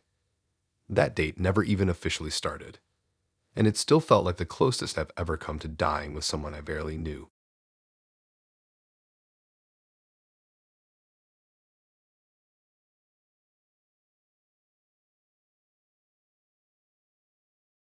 I honestly thought this guy was one of the rare decent ones. I'm not even exaggerating. The whole date was chill. He wasn't awkward. He wasn't too much. He wasn't weirdly intense the way some guys get. He was actually charming. The kind of calm confidence that makes you relax without realizing you're doing it. We met for a drink in town, nothing fancy, just a small place where the music wasn't too loud. We talked about normal stuff, work, random shows, dumb things from childhood. Everything flowed. Nothing felt forced. He didn't rush anything or stare too long. Not once did he say anything that set off an alarm in my head. So when it got late and he offered to walk me home, I said yeah. Not because I needed him to, but because it felt nice. Harmless. The streets weren't empty yet, lights were still on in the shops, and the air wasn't freezing. It felt like the safest part of the whole night. We walked side by side through the main road first, then turned onto the quieter streets where flats sit above corner shops and people hang laundry out even though it's night. He kept making jokes about how slow I walk, stepping ahead and turning back like he was teasing me. I didn't mind it. Then we turned a corner and saw a police van parked on the side of the road. I didn't think much of it. Vans park in random places all the time. I was mid-sentence about some stupid story when I noticed he went quiet, like fully stopped talking mid-word. I thought maybe something hurt him or he tripped or something weird happened with his shoe. But when I looked up at him, his face had changed. Not shocked. Not scared. More like he was bracing himself. Before I could ask anything, the doors on the van swung open. 2 officers stepped out fast. Not running. Not slow. The type of fast walk people do when they already know exactly where they're going. They didn't look around. They didn't hesitate. They walked straight toward us. My chest tightened instantly because it made no sense. They didn't even glance at me. They were focused on him. One of them called his name. His actual name. The full thing. Not guessed. Not asked. Said like they'd said it many times before. He didn't answer. He didn't move. The officer said it again louder. My date finally looked at me, and I swear that look alone made everything in my stomach drop. It wasn't fear of getting arrested. It wasn't embarrassment. It was something else, like he knew this moment was coming and hoped it wouldn't happen in front of someone new. The officers reached us, and one immediately told him to step away from me. Not violently, just firmly. He stepped back without arguing. The other officer turned to me and asked if I was okay. I nodded, confused, heart still pounding because none of it made sense. They placed him against the van gently but efficiently, hands behind him, one of them patting him down while the other asked him questions in this controlled, practiced tone. I heard bits and pieces, but not the whole thing. Words like breach, restraining, ongoing case, conditions, contact prohibited. Everything clicked in my head slowly, like someone turning on the lights one by one in a dark hallway. This wasn't random. This wasn't mistaken identity. They knew him because he was involved in a domestic stalking case. Not rumors. Not hearsay. An actual case. Apparently he wasn't just being watched. He had conditions he was supposed to follow. Strict ones, including staying away from a certain area, and guess what? The area we were standing in was part of that restricted zone. One officer asked me how long I'd known him. I said this was our first date. He nodded in that sad way like he felt bad telling me to rest. Another officer said they'd been trying to find him all week because he'd been spotted circling near someone's building. Someone he wasn't allowed to go anywhere near. And tonight he walked right into their patrol zone with me beside him. I kept thinking back on the date, trying to find anything that hinted at this, anything that felt off, anything that made sense, but nothing matched. He seemed so normal that made me question my own judgment. The officers didn't raise their voices. They didn't shove him. They handled it like they'd done this before, which honestly made it feel even worse. One officer asked me if he tried to get my address or convince me to take a certain route home. He had, actually. He insisted we walk the long way around. I thought it was to talk longer, but now I realized he probably wanted to avoid the area he wasn't allowed in. He just miscalculated the route. The officer told me not to feel stupid. People like him don't exactly advertise their situation. He said I wasn't in trouble, but he needed my name in case they needed clarification later. I gave it. My hands were shaking while I did. They put him in the back of the van finally, and for a split second he looked at me. Not angry. Not pleading. Just this weird, defeated look. Like he knew whatever chance he thought he had at starting fresh was gone. I didn't say anything. I didn't wave or ask if he was okay. I just stood there until the door shut. One officer stayed behind to make sure I got home safely. He even walked me to the corner to make sure I wasn't freaked out walking alone. I nodded the whole time, barely speaking because my brain was still trying to catch up with what just happened. When I got inside my building, I blocked him everywhere instantly. The worst part wasn't even the arrest. It was realizing the guy who walked beside me, laughing and telling stories, was the same guy police had been trying to locate because he wouldn't leave his ex alone. And he didn't even warn me. Not a hint. Nothing. If we hadn't passed that ban, I would have walked home with him none the wiser.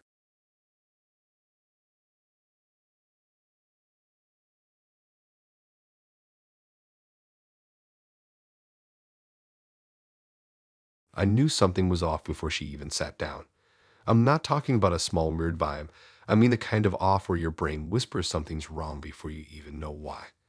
I got to the bar early, grabbed a table near the back, and waited.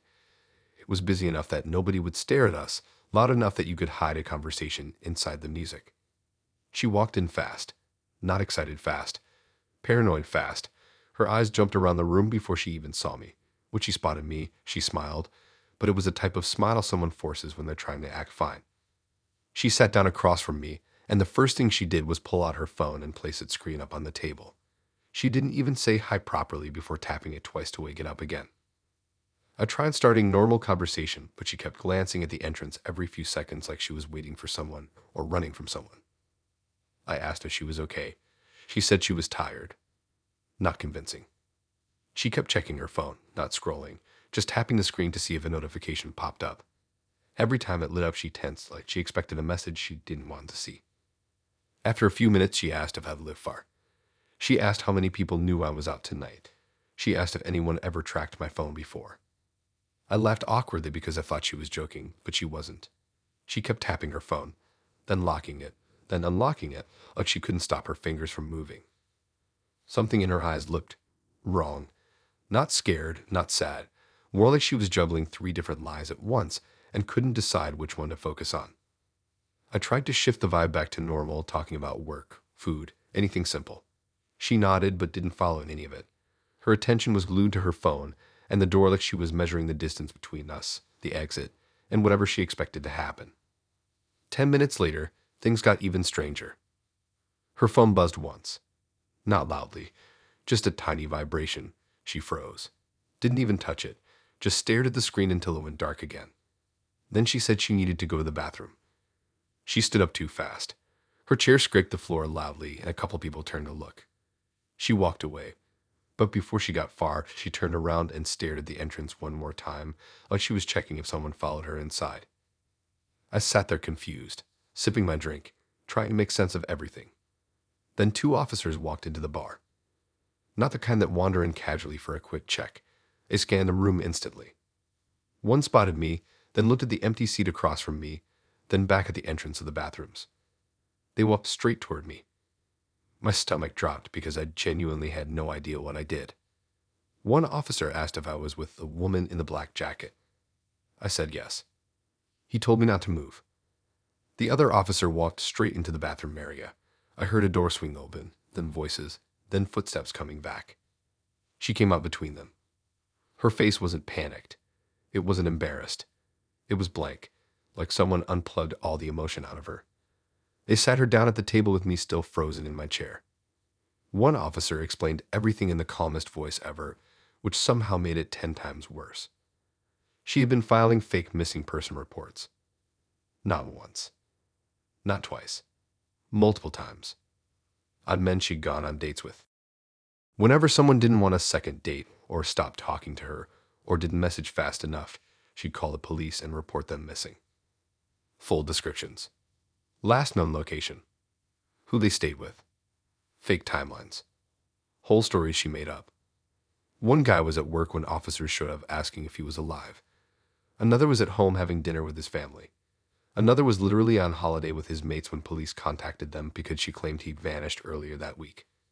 The craziest part, she'd done it so many times that a district-wide alert went out telling units to locate her. Her phone was flagged. Her name was flagged. Her address was flagged. And she had been messaging me all day. The officer said one of her previous reports triggered another search earlier that evening, and they tracked her phone to the bar. They recognized her the second they walked in. I sat there stunned, because nothing she'd done during the date made sense until that moment. The paranoia. The constant report checking. The phone obsession. The twitchy questions about who knew where I was. She wasn't scared of being hurt. She was scared of getting caught. They asked if she'd said anything to me about disappearing, tracking, being followed. I told them yes, bits of it anyway. One officer took notes while the other put her hands behind her back and cuffed her right there at the table. She didn't fight. She didn't cry. She didn't even argue. She just looked at me with this weird expression, like she expected me to understand something she never explained. Then they walked her out of the bar, customers staring, music still playing like nothing insane just happened. After they left, one officer came back inside to tell me I wasn't in trouble. He said she targeted people at random. Anyone she went on a date with was a potential name to use for her reports. He said I was lucky they caught her this time before anything escalated. I didn't feel lucky. I felt sick. I went home and deleted her number, unmasked her profile, blocked everything. The freakiest part wasn't that she filed fake reports. It was how calm she seemed while planning to involve me in one. How normal she pretended to be. How she kept checking the door, waiting for the officers she knew were coming. And how she still tried to act like the date wasn't already doomed from the moment she walked in.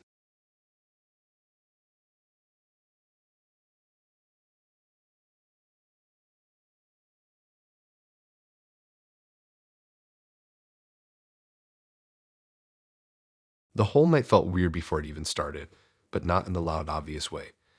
More like this small itch in the back of my mind telling me something wasn't lining up.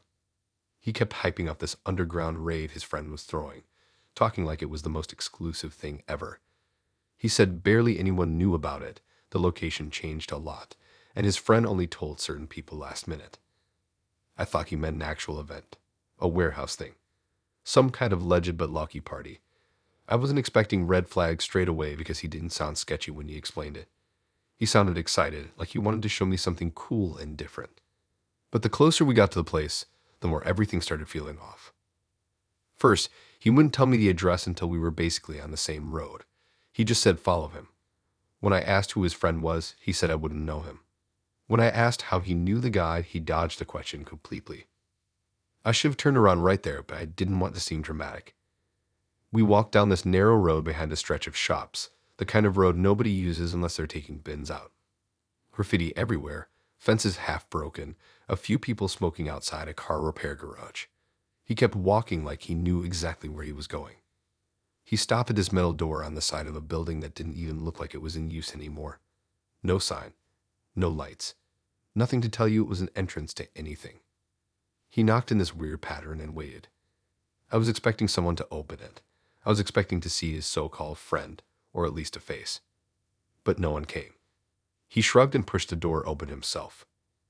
Inside, it was pitch black at first, then these dim red and blue lights flickering from deeper inside the building. We walked down a hallway that looked abandoned, peeling walls, wires exposed, the kind of place landlords usually forget exists. Then the noise hit. Music thumping through the floor like a heartbeat. Shouting. Laughter. Too many voices. We stepped into this massive room that must have once been a workshop or a storage area. Now it was packed wall to wall with people. No ventilation, no proper lights, just random lamps and LED strips someone stuck to the ceiling. The air felt heavy and sweaty, and the whole place smelled like energy drinks and damp concrete. I looked around for his friend. He didn't. He walked straight into the crowd, expecting me to follow. I grabbed his sleeve and asked where the friend was. He just said he was around somewhere. He said it too fast, like he made it up mid-sentence. Minutes passed. No sign of the friend. No host. No staff. Nobody who looked like they ran the place. It didn't feel like a planned event at all. It felt like people just broke in and set up speakers. And the more I watched him, the more obvious it became that he had no idea who anyone was. He kept pretending to wave at people like he recognized them, but nobody waved back. Nobody even looked at him. I asked again who his friend was, and he dodged it. Again. My chest started buzzing with anxiety because it finally hit me. There was no friend. He didn't bring me to see someone. He brought me to see this place like he discovered it on his own. And I didn't know what the place even was. The music kept getting louder. The crowd kept pushing harder. Sweat dripping down people's faces, lights flashing, everything chaotic. Then suddenly the music cut out mid-beat. The entire room froze in confusion. For a second, it was silent except for heavy breathing and muffled sound leaking from someone's headphones. Then the doors burst open. Bright white flashlights. Shouting. Officers pouring in from multiple exits. Someone yelled police and everyone panicked at once. People ran in every direction, pushing past each other, tripping over wires, knocking over drinks and speakers. My date grabbed my arm like he wanted to drag me deeper into the crowd. I yanked myself away because that felt like the worst idea. He kept saying we needed to hide, but hide where? It was an open room. Officers were yelling for everyone to stop moving and get against the walls. Some guys tried to slip out the back but got caught instantly. One officer near us yelled that the entire rave was illegal. No license, no safety checks, no fire exits unlocked. Nothing. They'd been monitoring the building for weeks because people kept breaking into it to host random parties. They were raiding the place because it had gotten too dangerous. They needed to shut it down before someone got hurt. My date kept insisting we weren't supposed to be here, like he didn't drag me in himself. One officer came straight up to us and demanded IDs. He was firm but not aggressive. I showed mine immediately. My date hesitated, fumbling, sweating, acting like he lost his wallet. He didn't lose it. He just didn't want to show it. The officer took him aside, asked who invited us, asked who was running the event. He said his friend did. The officer asked for the friend's name. He froze, stuttered, looked around desperately like the answer was going to appear on a wall. The officer repeated the question, more serious this time. Finally, my date admitted the truth. There was no friend. He had followed a group of people he didn't know from the street weeks ago, found this spot, and kept coming back because it felt alive. He made up the friend story so I wouldn't say no to going. The officer shot me a look like he was waiting for my reaction, but I was already numb. He asked if my date had forced me here or lied about anything else. I said the only thing I knew was the fake friend. They separated us after that. I stood near a wall while officers emptied the room, checking IDs, giving warnings, arresting a few people who kept arguing. The whole place smelled like panic and sweat now instead of music. My date kept trying to look over at me, but I avoided eye contact every time. After they confirmed I wasn't part of anything and had no clue what was going on, they let me leave. I walked out into the cold air, lungs burning with relief. He stayed behind with officers who weren't happy he dragged someone into an illegal event with a lie he didn't even bother to make believable. I went home, blocked him, and sat on my bed replaying everything. What got me the most wasn't the raid. It wasn't the crowd or the noise or the panic. It was how easily he lied. How confidently he brought me to a place he didn't understand. How he acted like he had connections when he had none. The friend never existed. The rave wasn't his scene, and he had no idea what he was pulling me into.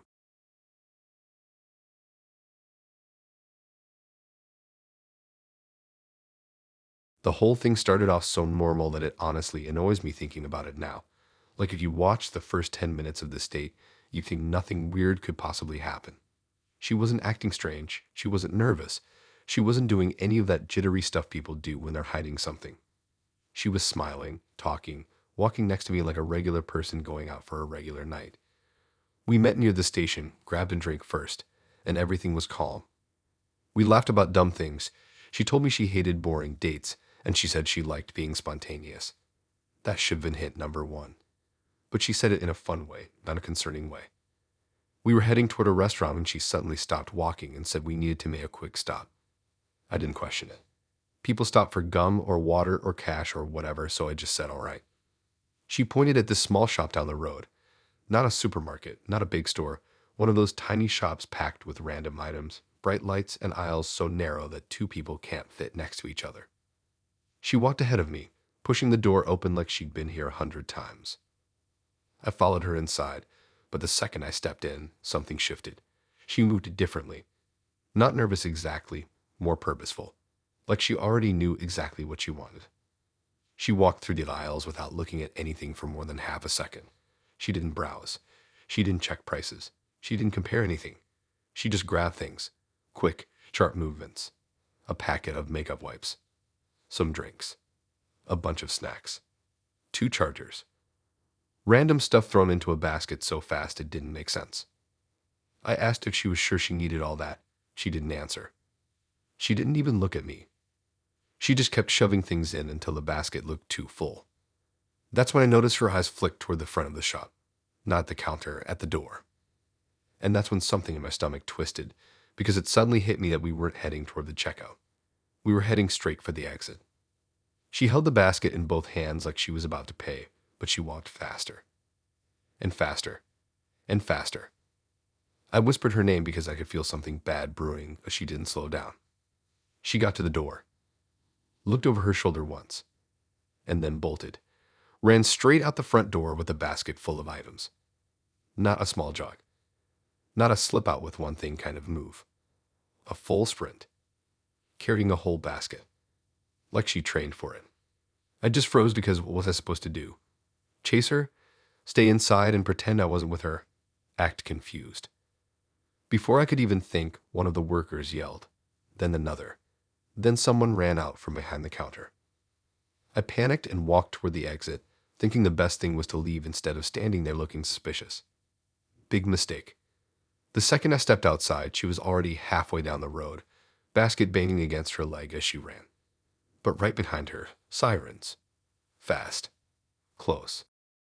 I don't know if someone pressed the alarm or if a patrol car happened to be nearby, but a police car turned the corner so quickly the tires screeched. My date didn't stop. She tried to turn into a side street, but the officers were already out of the car chasing her on foot. I stood there like an idiot, exactly outside the shop she just robbed, and that's all it took. 2 more officers arrived from the opposite side, one of them immediately telling me to stay where I was. So now I looked guilty even though I didn't touch a single thing. They caught her within seconds. She tripped over her own feet trying to get away, the basket flipping and spilling everything across the pavement. Items rolling everywhere. Chargers sliding across the ground, snacks bouncing off the curb, drinks bursting open. She kept shouting they were hers. The officers didn't listen. They cuffed her on the ground while she kept yelling about how she needed the items and how she was being targeted. One officer stayed with me and asked if I was with her. I honestly didn't know what to say. If I said no, it sounded like a lie. If I said yes, I looked like I helped. I said it was a first date. The officer nodded like this wasn't new. He asked if I knew she was going to steal anything. I told him absolutely not. He radioed something in while another officer came over to confirm my details. All while she was still shouting in the background about how the items were essentials and how she didn't understand why she couldn't just take them if nobody was using them. I felt my whole face burning because people were staring, cars slowing down, everyone taking in the spectacle of a guy who clearly picked the worst date possible. The officer asked if she'd said anything weird earlier in the night. I said only that she wanted to make a quick stop. He sighed. A long, annoyed sigh. Then he told me something that made everything make sense. She'd been stealing from shops all week. Small ones, big ones, different locations. They had CCTV images of her. 3 reports in the last 48 hours. All with the same pattern. Walking in calm. Grabbing random stuff. Running out like she didn't care. She wasn't stealing because she needed anything. She was doing it because she enjoyed the rush. And tonight she thought it would be fun to take me along like some kind of prop. They finally stood her up and put her in the back of the police car. She looked at me once, like she expected me to be shocked she got caught. Not shocked at what she did, shocked at the officers. Like somehow this wasn't her fault. The officer told me I could go home. He reminded me to choose dates more carefully, which honestly felt like the understatement of my life. I walked away from the petrol-smelling pavement, past the spilled items and flashing lights, feeling like the universe just tried to teach me something, but I still didn't know what. I'd lock her the second I got home. I still have no idea if she expected me to run with her or if she planned to ditch me the second things went bad. But all I know is this. No one should ever say we just need to make a quick stop with that much confidence unless they actually mean it.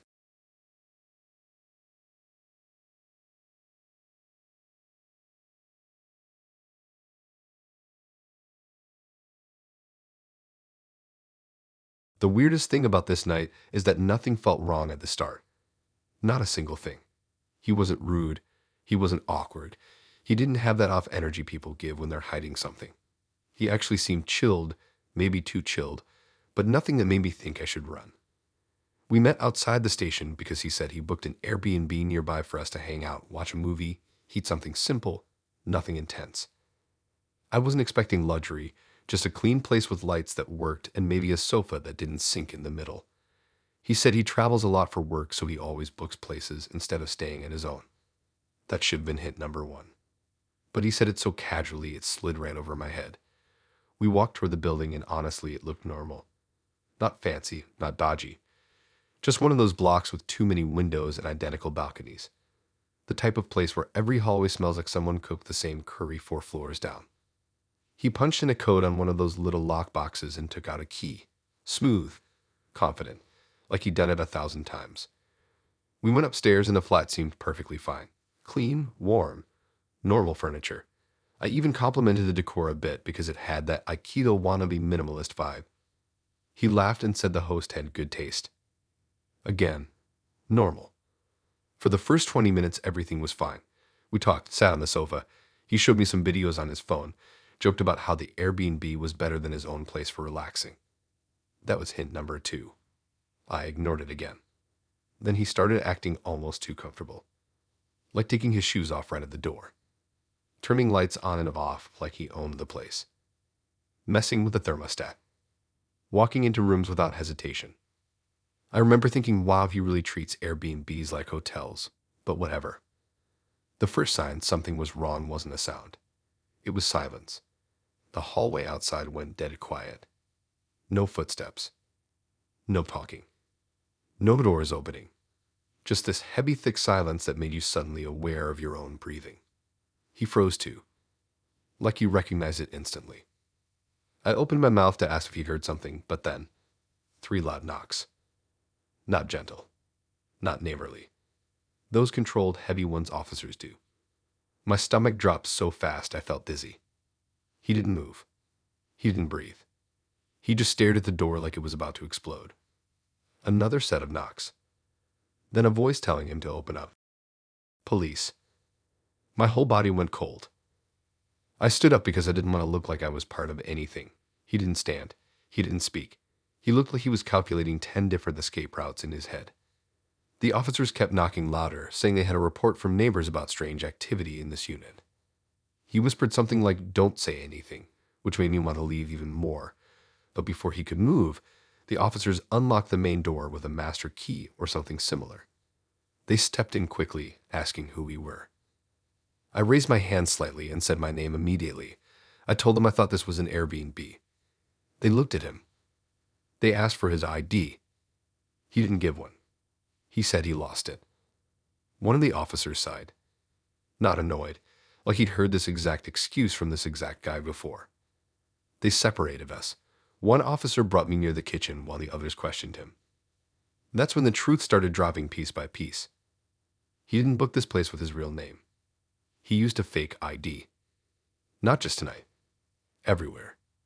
He hopped from Airbnb to Airbnb using different fake names, fake emails, fake numbers. Booked properties, stayed past checkout, ignored hosts, refused to leave, then only walked out when he was forced out. Basically squatting, but in fancy short-term rentals instead of random abandoned houses. Neighbors had been reporting suspicious behavior for weeks. Unknown people entering the building, hearing movement at weird hours, someone covering security cameras with sticky notes. The host of this flat had reported him too. Multiple times. Said the booking name didn't match the person who arrived. Said the guest refused to show ID. Said the key was taken from the lockbox without approval. But every time officers arrived before, he was gone. Tonight he wasn't. Tonight he brought me. One officer asked how long I'd known him. I told him it was our first date. He raised his eyebrows like that explained everything. They asked if he told me whose flat this was. I said yeah. He told me it was an Airbnb. The officer sighed again. Apparently, they've been trying to track him down for weeks. He used dozens of identities. Never paid properly. Never checked out. Kept slipping around the system like he built the loopholes himself. And he wasn't doing it because he was homeless. He was doing it because he liked living everywhere temporarily, like some kind of low-budget spy who never stayed in one place long enough to get caught. The officers detained him right there in the hallway. He didn't argue. He didn't fight. He just stared at the floor like they'd finally caught him in a game he'd been playing too long. One officer walked me outside and told me I wasn't in trouble, but that I should probably go home and block him immediately. I didn't need to be told twice. I left the building without looking back. I booked a cab with shaking hands. The whole way home I kept thinking about how easily he lied, how casually he acted like the apartment was his, how normal he made everything seem. And how the entire time I was sitting on another stranger's sofa, thinking I was on a date instead of trespassing.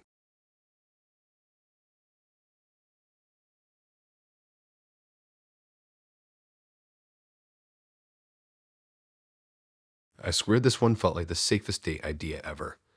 Literally a picnic in a normal local park. Nothing fancy, nothing risky, nothing that should have ended with me on the ground surrounded by armed police. If anything, I thought it'd be boring.